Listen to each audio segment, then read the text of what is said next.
one of your first time we've had you on. We're going to like to disclose, what they did with you as well. Oh my God. So both of you have incredible stories.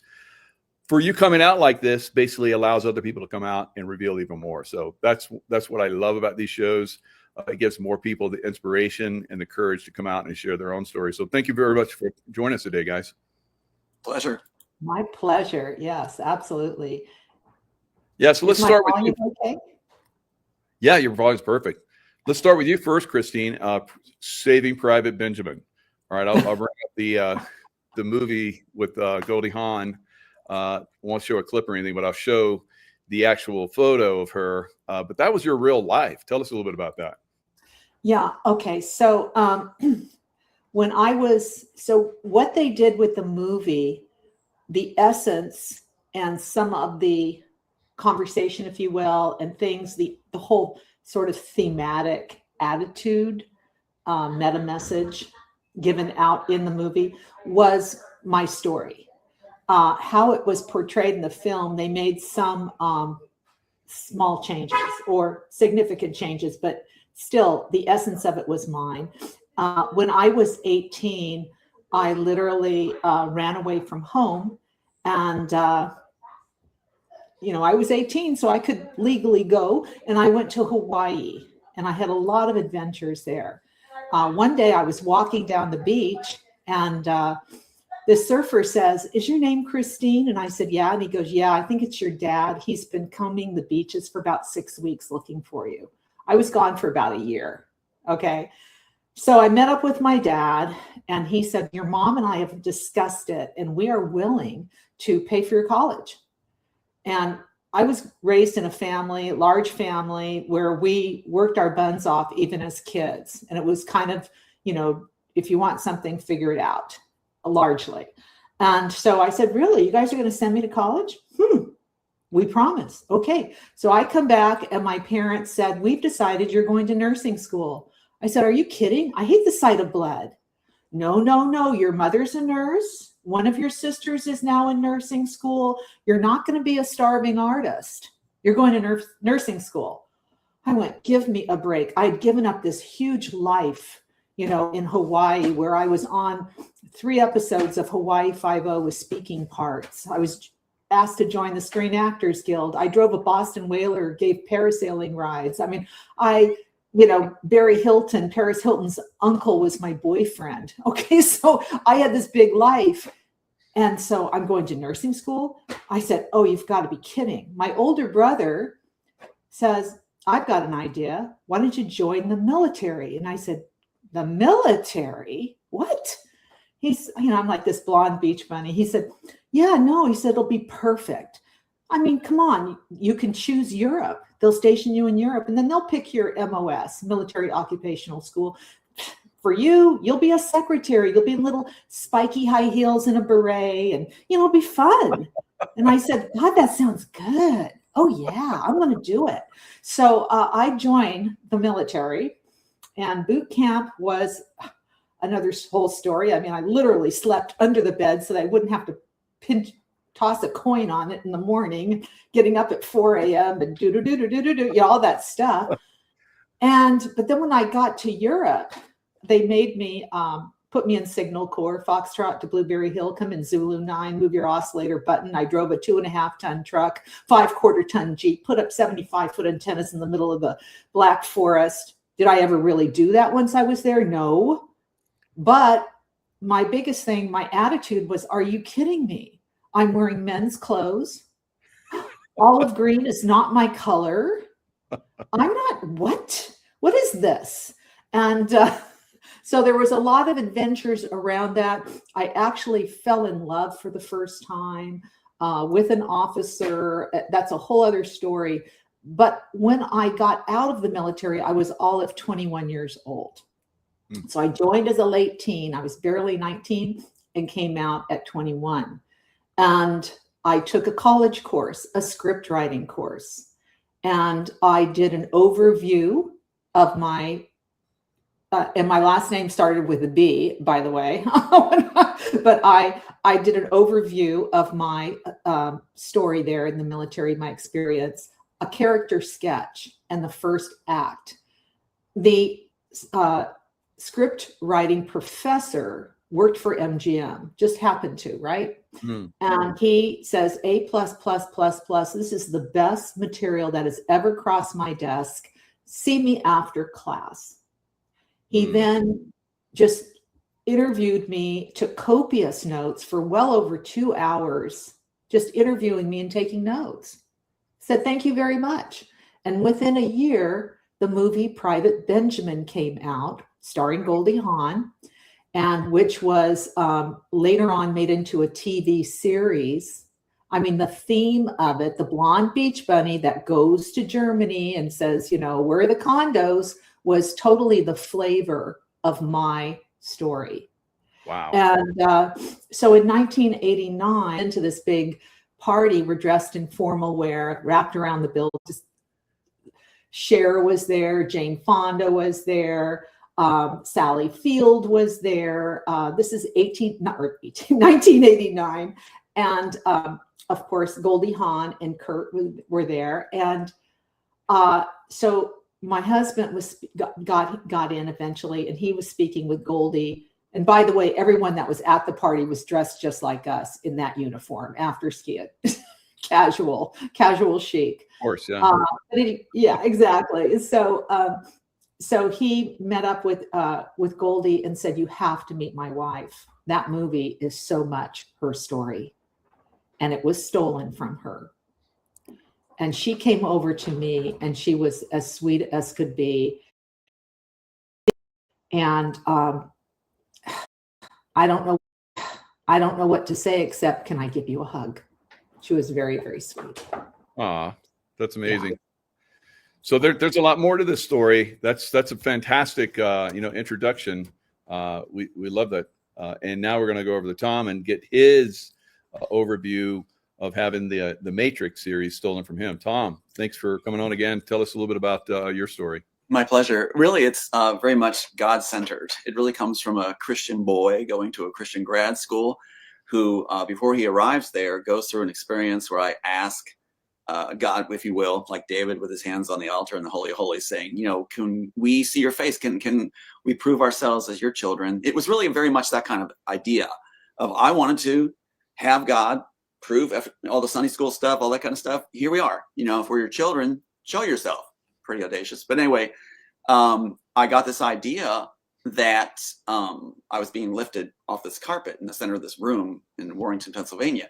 And the idea was that I could feel this presence, this spirit, and I felt like I was being lifted. It was an amazing feeling. I shared that on the Roseanne Barr show too. And it's like, then all of a sudden this thought came in my head and it just disappeared. It was like I was being trained with the idea that you have to have a pure mind. If you really want to ask God to be able to commune, meet, that kind of thing, prove, be pure in your mind and learn that discipline. Also, compassion and humility was a prerequisite. I was learning that. And then I realized that writing was a service. If you're going to write good material and create, like you've done, Christine, we have to serve our audience. We have to serve audience. Usually comes from a place of like Shakespeare in Love, a real life story that we're translating to make it palatable for audiences they can benefit from the sharing and encourage them to also maybe create. That was where my heart was. And so what's interesting now, Michael and Christine, is that house is being sold. That original house where I was at in that room, I did that video and sent. I actually cut the carpets. I cut the carpets where the center, where I was standing in the center, I marked the center carpet with the next. And it's like, kind of grody. But the thing is, like, that's where it all happened. That's where the Matrix came from. And I thought in the future, I've had this feeling that in the future, people might want a piece of that carpet. I'll just give it as a gift. It's like, that's where I was standing when all this came. And that's the genesis of the Matrix, not Chicago in Raven Studios, but actually in Pennsylvania, where there's a lot of turmoil. So that's kind of the background. A lot of things are happening now that I'm very excited about. And like what we've all been through, the grinder, and we come out looking like this, where we just feel a keynote or anything like that. So I really did it for the love of the children. And in the process of that, and that's a whole other story, I came across a wannabe talent for singing and created an album, but I don't have. So there's that. And then I created my other book, which is Relation Shift, How to Write the Words You Really Want to Say. And I coined this sort of unique coaching tool, sort of being like Cyrano de Bergerac in drag. Okay, so I download intuitively the right words that a client wants to say to rebuild, to transform any type of relationship stress or woe within any dynamic whatsoever. People that have been estranged, one man for 30 years from his daughter, one letter she got back in his life. I mean, just amazing things. I write eulogies to die for. I coin it. I do a lot of things like that.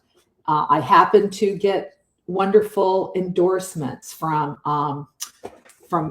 John Gray, Men Are From Mars, Catherine Woodward Thomas, Conscious Uncoupling, Calling in the One, Ariel Ford, Deepak Chopra's publicist, who wrote The Soulmate Secret, and Dr. Christiane Northrup, who's an icon for women. Both of these books, unfortunately, I started out, the people that were putting on the conferences for the children, they published me initially. I was working full time. I was a single mother, and they wanted me to come back and do more and more work, which I didn't have the time off to do so.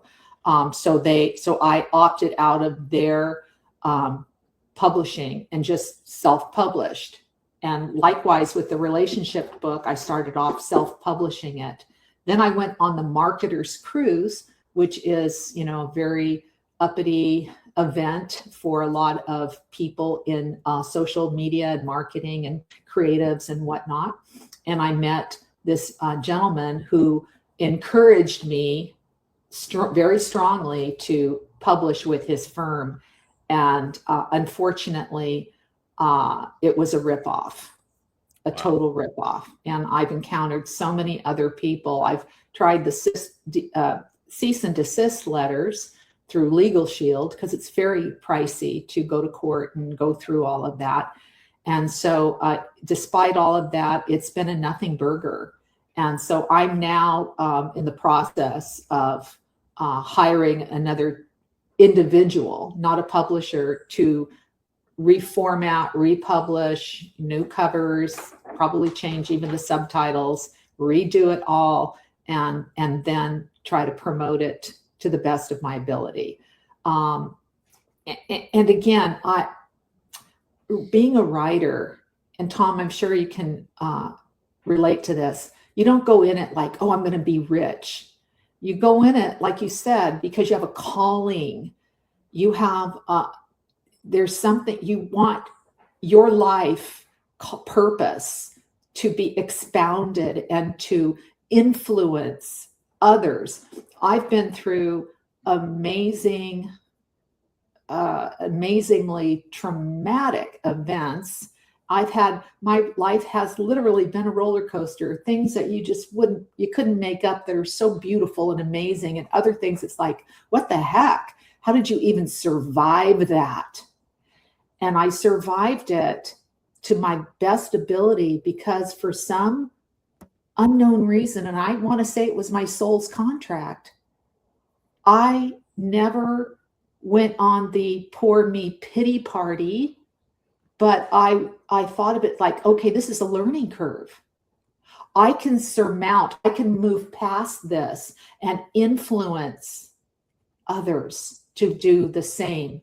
You don't allow other people or circumstances to degrade you or bury you alive.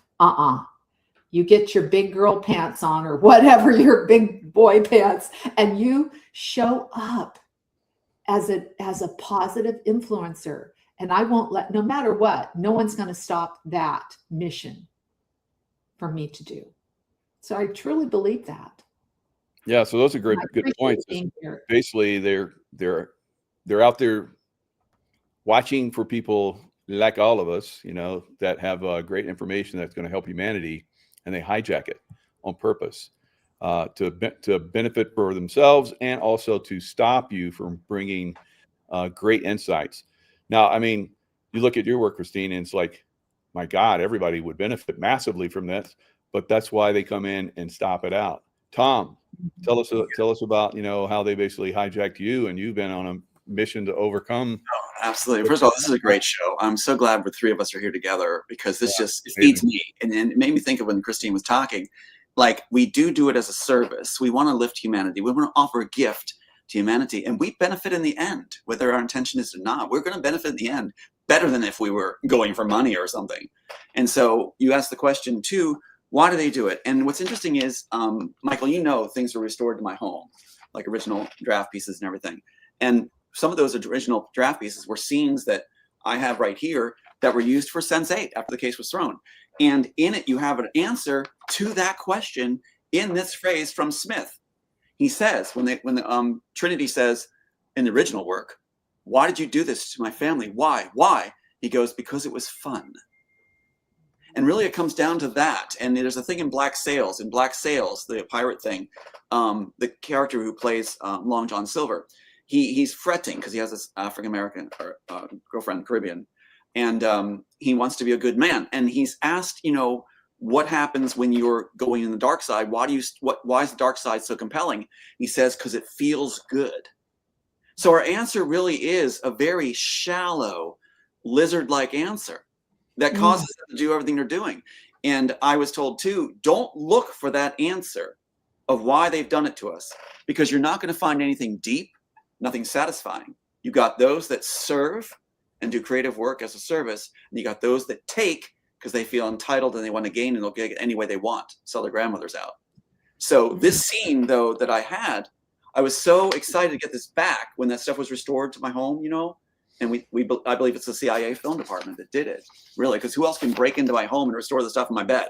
It's like, right there is my original drafts that were gone, which is Warner Brothers' plan to stop that. And in this, you see how I call it the neuro link. I call it the neuro right here in the original pages. It's called neuro before even they gave it to Elon Musk. So Jackson Neck, it's right here. And that was restored to me. It says, if the neuro timer is working correctly, and what happens is Trinity is actually in the original work, just to throw this out real quick, Trinity is part of the Smith organization. She's trained, that's why she's so skilled, is she's trained to be a hit babe, if you will. She's trained to work for the agents, but her memories have been erased, and she was Neo's wife in the original story. And her memories are erased, and she's made like a Femme Nikita to take out Neo in the end. And what happens is there's a face-off, and if do I have a couple minutes to just read this to you? You want to? Okay, listen to this real quick. I'll try to be fast. But get the gist of this, and they put it in Sense8. And this is the best scene, I think, one of the best scenes that tell you, I was trying to say that women have worth. As a writer, a gift, part of that was women have worth. Hollywood didn't know what to make of it. There were stuffed guys going like, what do you mean? What do you mean? So you have this where Trinity faces off with Neo after she's been reprogrammed by Smith to be the hit person with all the memories wiped. And Smith is waiting in the shadows. And Neo knows this. Now watch what happens. So Neo's talking to Trinity going, we had a daughter. They took that relationship out. And Trinity says, I had a daughter. And Neo says, yes. And she's at gunpoint with him, has a gunpoint. She goes, yes, and you killed her. Raises the gun coolly to shoot and fires. She is trained, right? So she just fires and shoots him. And Neo is stunned, as are we, it says. He's good. And then you have Trinity go, my orders are to finish you slowly. Smith gave it, right? Now listen what happens. Then what happens is Neo struggles to maintain his wits and fight the pain. And Neo says, if I killed your daughter, then I deserve to die. And Trinity says, shoots again him in the stomach, saying unfeelingly, yes. Now Neo is in terrible pain, near panic. They didn't have the scene. Trinity says, yes, you do. Neo, are you enjoying this, Smith? He calls out to the shadows, and Smith appears. Now follow this. Smith says, yes, yes, I am. He's enjoying it, right? And then Trinity, you can hear the passion for the scene, I'm sorry. But Trinity looks confused, and Smith says, oh, do continue, dear. Is he dying? Meaning Neo. She says, yes. She goes, and Smith says, quite certain? That robot-like, high-quality thing. She goes, yes, I shot him in the artery in the stomach. He will bleed to death in a matter of minutes. Then Smith says to Jim, good, isn't she? Then to Trinity, then it's time I told you he was your husband, Trinity goes, I don't understand. Smith says, oh, and did I mention that I killed your daughter? And Neo goes, kill him, honey. And Trinity goes, confused, she raises her gun at Smith. Smith says, go ahead, honey, pull the trigger. Neo's like, shoot him. Smith says, oh, but she can't, can you, darling? Oh no, she would become violently ill if she shot me. If it's in her programming that we can't, even that altered stuff is there. Then Trinity says, why are you telling me these things? And Smith says, I wanted you to know the truth in the end before you both die. In all my existence, I have wanted for this time when you and I would watch Neo die, and it was you who killed him. Your memories should be returning right about now through the neuro timer. If the neuro timer is working correctly. This is the bad thing about Neuralink. And then Trinity looks dazed and screams as the memories start coming back and covers her ears. Trinity goes, oh my God, no. Smith says, obviously it's working. Not happy memories, I'm afraid. And Neo's like, baby. And then Smith says, you see, now I get to watch you both suffer at the same time. Why do they take our work? They want to see us suffer, right? And he says to Neo, you see, let me tell you about it. Multiple memories of multiple brutal rapes, watching your daughter burn, seeing footage of her death. You get the idea. Kodak moments, everyone, I assure you. Neo tries to get a hold of his gun, holding his gut with a bloody hand. Smith says, even if you could manage to crawl to me, he pulls a gun. I'll shoot you dead myself. My final treat. Oh, but how boring the world will be without you two in it, which is something I want to address in a moment after you guys share. And he says, without you two in it. Oh, well, all good things, raises the gun. The gun explodes out of his hand as he's had it fired at, and Trinity has shot it out of his hand. She can't kill him, but she can shoot it out of his hand. Smith says, now, dear, you're being tiresome now. And Trinity says, near hysterics, here it comes. You know, F you, bastard. What did you do? Why did you do this to my family? Why? And Smith then says, because it was fun. He laughs slightly, not allowed to show emotion. Now, don't interfere again. You can't kill me, but I can kill you. And Neo says, what's the difference? We're both dead. Smith, good point. I'll stop right there, because if we get this all restored, we'll actually make the scene. But the point is, all of that's in there. Why they mess with us, how they enjoy messing with us, and the Neuralink will restore memories in a bad way, where they can time it.